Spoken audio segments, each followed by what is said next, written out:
Mais Olivia se moque d'elle et lui dit que ses racines brunes commencent déjà à repousser. Une autre fille se met même à rire ouvertement d'elle. Lucy reste figée, touchant ses cheveux avec panique. Tout ce qu'elle a obtenu au prix de sa dignité n'est que humiliation. À ce moment-là, elle reçoit un message mystérieux sur son téléphone.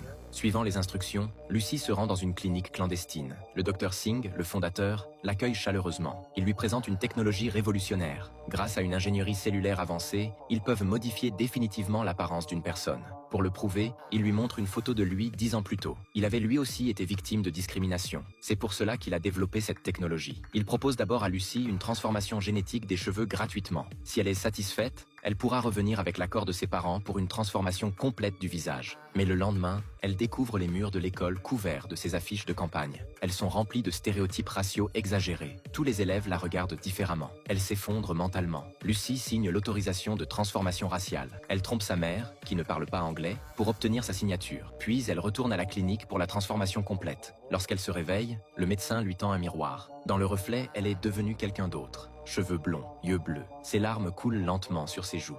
De retour chez elle, elle ouvre la porte. Ses parents ne la reconnaissent même pas. Ce n'est qu'après qu'elle révèle un secret connu uniquement de la famille, qu'ils comprennent enfin qu'il s'agit bien de Lucy. Sa mère tremble de rage. Elle l'emmène de force à la clinique. Elle exige que tout soit annulé. Mais le médecin explique que la transformation est irréversible.